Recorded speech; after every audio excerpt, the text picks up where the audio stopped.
New Jersey couple is suing a fertility clinic over an unbelievable mix-up. They successfully had a child, but later learned only one of them is the child's biological parent. Eyewitness News reporter Jan Carabeo is joining us live in the studio with the details on this story. Jan, good morning.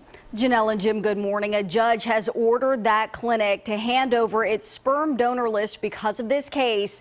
This New Jersey couple did what so many couples do. They went to a fertility clinic to get help conceiving a child. They had a baby, but they had no idea what would happen next. When people ask, what do you say when she's right there? What do you say? Oh, don't worry about that. They're crazy. You know, she's going to ask. How's she going to feel? Is she going to disown me? You know, you're not my dad. You've heard that many times. You're not my dad. I don't know. I'm afraid of a lot of things. A lot of things. What should have been a dream come true turned into a nightmare for Drew Wasilewski.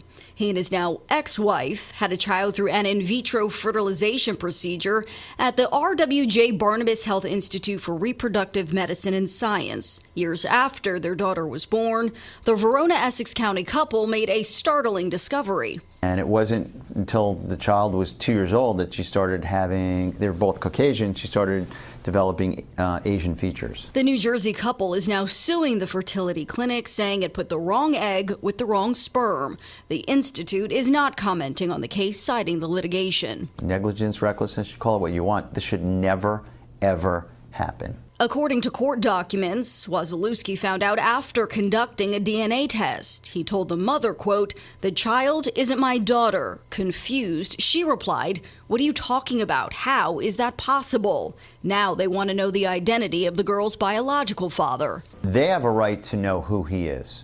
They have a right to know his genetic history. Plus, the child has a blood disorder that neither Wasilewski nor the mother carries.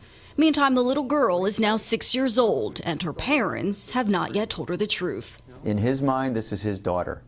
I mean, there's a lot of emotional distress here. Now, Wasilewski says it was the stress of this mix-up that led to his divorce. He now also wants to know if more mistakes happened at this institute. Namely, he wants to know what happened to his sperm and whether he may be the biological father of someone else's child. Jim and Janelle, back over to you. Wow, what a story. Jan, thank you. The parents did open up to CBS News correspondent Meg Oliver. You can watch her report on CBS This Morning at 7 o'clock. That's right after Eyewitness News This Morning. Well,